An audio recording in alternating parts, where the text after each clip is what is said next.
Hello, my dear professionals. Welcome to the HR Destination. I have crafted this channel solely for HR enthusiasts. All the content that you'll find on this channel will be related to becoming a successful HR. It will help you in your HR career. You will get to know what happens behind the scenes, how the job of a HR looks like, what kind of scenarios you encounter, and how to tackle them successfully so that eventually you become a successful HR. It doesn't matter where you are right now in your HR journey, whether you are a student or you recently started your HR career, or maybe you are in mid of your HR career, you will find everything related to HR on this channel, and I hope to add a lot more value with the upcoming videos on this channel. And to begin with, I wanted the first video to be my HR journey, so that even if small number of people watching this can find their inspiration, then it's worth for me. So with that, let's get started. So I was studying my BTech computer engineering when I first time realized that I have interest in human resource management. Though by that time, in typical terms, I was quite settled. I had my placement where I was about to start my software engineer journey. But during that time of placement only, the rule was such that if you're already placed in a company, you cannot sit for other companies, something like that. So we used to help HRs of other companies who used to come to the college and, just helping them in normal administration. So at that time, I got to interact with them, with a lot of HRs, recruiters, and I really got influenced with the kind of work they were doing, the representation of the company that they were doing, and I just loved it. And that influenced me so much that without giving it a second thought, I dropped my placement. I didn't pursue it, and I started my education in HR because I knew at least I should have some degree in HR to start with, because my background is not going to give me what I want eventually, because I was typically a technical graduate with absolutely zero knowledge in management. So that was the first decision. And post that, the very first HR working experience that I got was in my internship, which I did during my MBA. It was a mandatory internship that you have to take with any company. So I applied for several companies. I got accepted in one of the government organizations, basically one of the PSUs. So I was really excited to start my internship there. It was, I think, for almost 3 months or so. But you guys, that was the shock of my life when I entered there and started my internship. So from my experience, I'll tell you, though I learned a lot there, but I learned very different things which I never experienced in my IT career. By IT career, I mean by working as a HR into IT industry. So working in government organization was way different, and I don't know if it has changed by any means now, because it's been like, it was almost 10 years ago. So I don't know if there is any change, but for me it came as a shock. I mean, that wasn't the culture I was expecting. I would say that I was perceived as very naive and very young, would not have any idea about anything, how to do stuff and all the people, most of the people there were like my parents' age, so they were very restricted in their perception. They were not ready to listen. They would get stuck on one idea and they would behave as if, who are you, just a kid telling us stuff. So I didn't like that. And before joining that internship, whatever memes, jokes I heard about government employees or government organizations in general, I saw them, experienced them firsthand in that experience. So also, if we leave people apart, like the behavioral part apart, the operational stuff, administration was very manual. Everything was in physical files, and you had to deal with them. They were not in very good condition. If you want to take some information, the whole process was so overwhelming and unnecessarily complex. And if you try to give any suggestions, that is obviously was not welcomed. So that internship literally broke my heart, and I thought to myself that, am I doing the right thing? Is this the HR job for which I left my software engineering job with an MNC? So I was very disappointed.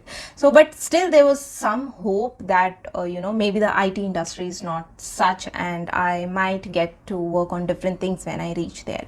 So I somehow managed to complete my internship, though literally like every single day I would drag myself to work during that internship in that government organization. I literally do not understand why people aspire to work in government organization. At least at that point in time, I thought to myself, though there are several benefits and I respect everybody's job, it's not so I'm demeaning any company or anybody's job. It's just that I personally did not like it. So that was my first experience. I just kept a hope and I went with the flow. I completed my MBA degree, and again, due to some personal family reasons, I could not pursue the placement that I got from my MBA college. I had to take a break of around 1 year or so post completion of my MBA degree, and post that I started fresh. Like, I had to find job in off campus market. It was difficult, and but I was headstrong. And I was prepared that I will have to start small, like very small. The compensation will be small. The work given will maybe will not be that great, which I expect or deserve. But I was headstrong that, I have to start it, because I was certain, I knew, I had faith in my abilities that once I start, no matter where I start, I will be able to scale up very quickly. And I got my job within 1 month of searching the job. It was not any big thing, it was a small thing only, but soon that company got acquired by another company. If you go to my LinkedIn page, you'll find it out. It was with Logica then, but then Logica got acquired by CGI. Again, I had to move to another company. So people who are in HR, who are already working in HR, they would know this. They can tell you this, that when a company acquires another company, so the company which gets acquired, their support teams are in real danger. All the people in high level and support teams like HR, IT, finance, these are the employees who gets targeted, obviously, because the company who's acquiring will have their own HR team, finance team, IT team, and their top level management. So it just happens that way. And obviously, then whatever you plan for yourself, your career, your personal growth, those plans do not work out, because things are changing, things are beyond your control. External factors are controlling your growth and everything. But though my stay was very short, very brief with the CGI, it was even less than a year, but in that time frame I got appraised 3 times in that short period of time. Remember, I told you I had faith in my abilities. I knew once I start, I'll be able to scale up very soon. And that happened only because from the day one, I knew what I have to do. I knew that I am here to scale exponentially. I'm not here to settle now that, now I got the job, it's all cool, I'll just do my job and go to home and enjoy the salary and all of that. No, I knew that I have to scale up very fast, because I've lost on so many months or years because of that gap. So I'm telling you this just to motivate you, because I see a lot of comments, a lot of messages from young graduates that it's so easy for people who have good placements in their college. It's so difficult to find job off campus. Yes, it's difficult, I agree, because the competition is high. But if you are capable, if you work on your skills, nothing is impossible.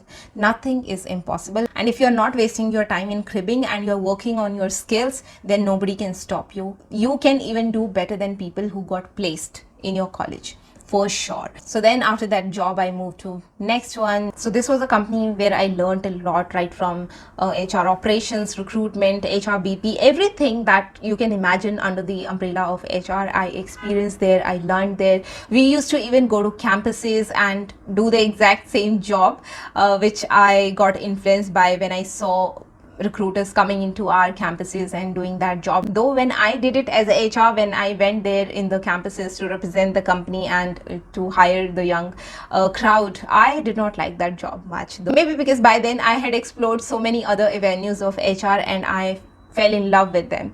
So it may not be necessary that what influenced you really end up liking it. It might not be the case, but I'm thankful that God presented me with those opportunities and I could actually choose a career which I really love. Every single day I wake up and enjoy the work that I do. Then I had to leave that job also because of maternity. I had a long gap post my maternity, and I would say it wasn't easy to come back because people's judgment about your management of time, how will you commute, how you'll take care of your baby and work at the same time, you'll not be so productive and all sort of stuff. And I've spoken about it. I've done almost, I think, 2 videos on my another channel about this topic, that it's difficult to come back after a gap. But again, as I said, if you have faith in your abilities, if you know you are certain what you can bring to the table, then nothing can stop you. So never give up. As I said, I also started, though it was difficult, it was very challenging. At the same time, I was shifting locations also, so it was not the best time to concentrate on my career, but still I did it. I did it only because I was certain, I was headstrong, and I knew that not working is not a choice for me because I wanted to work. I loved my job, whatever I was working on, the HR job, I always loved it. So that's how I started my next job with a company called Maxim. I was there for almost 2 years, and again life was not very favoring. We had to shift locations and I didn't have time to first sit back and search job in another location and then switch to the company I wanted to. It was very sudden, and whatever came my way, I accepted it, and I accepted a merger and acquisition role. People who are in HR can tell you that it's not a job which everybody wants to take because it's very difficult. It's very difficult. It's very demanding. You need to have a lot of skills, a lot of knowledge, your legal IQ, your HR IQ, your merger and acquisition IQ, your due diligence IQ. So you need a lot of stuff. It's a very intensive job. It's not just like your regular job. You have to work on things from scratch. Like there's nothing existing and you have to produce results from that.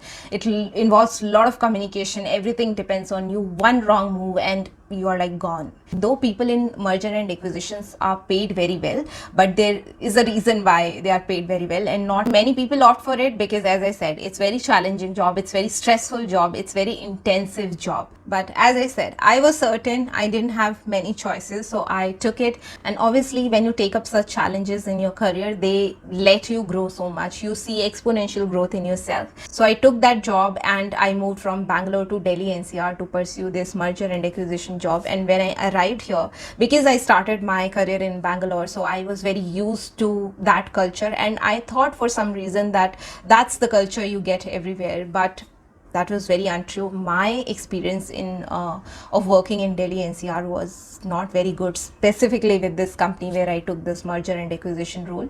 I started my career in Bangalore, so I always like there. I've always been around humble and experienced people who have this never-ending respect for themselves and for others also, and this growth that you get when you are around such people who know so much and who are willing to share that knowledge and who are willing to grow with you. So you get to learn from such people. And when I moved to Delhi NCR, I felt people are just arrogant, outright arrogant. I mean, in my entire career till that time, I've never faced such people. It wasn't a very pleasant experience, but I was anyways okay with that. It was an assignment for me and I took it because I wanted to move. So I kept that reason in my head and I just kept going with the flow. I knew eventually I will find something else for me because I cannot work here. I did not. Even if you like the work, if the people with whom you are working, if you are not liking them, you cannot stay there forever. So I finished that assignment of merger and acquisition there and I moved to my next job. So the next job I moved into was a job of HR manager in a company where I had to start the HR department from scratch, how they say it, HR greenfield. So I had to pull up that from scratch and it's an amazing experience. You get to learn a lot. You now know that you can bring life to things from scratch. You can pull an entire function from scratch. You can create a company from scratch. So something of that sort. And I'm still working in the same company as a HR manager, though the team has grown a lot from the time when I started here. But it's beautiful. Every day it's a new learning, new problem to solve, new things to work on. And when you have that much empowerment, it just brings another level of growth. From HR intern to HR manager level, I think it took me around close to 6 years to reach that level.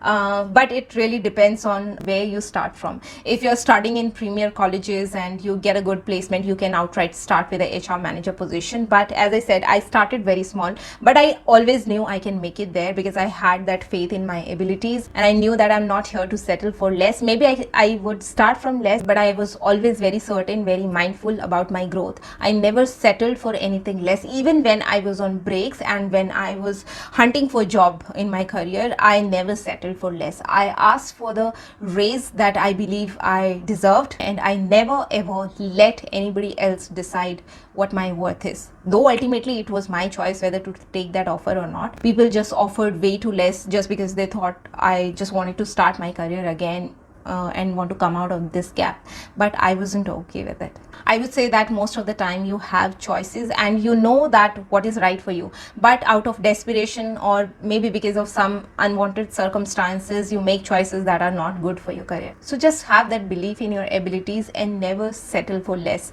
Know your worth and work on your skill set so that nobody can put you down and you can make choices on your own terms. So guys, that was my journey very briefly. Maybe someday I'll give you more in-depth insights about my roles, what the roles and responsibilities were when I was working in those companies. You let me know in the comments if you want to hear about those roles and responsibilities. You subscribe and stay tuned to the HR Destination because the channel is committed to make you a successful HR. With that, I'm signing off. You take good care of yourself. I'll see you in the next video. Till then.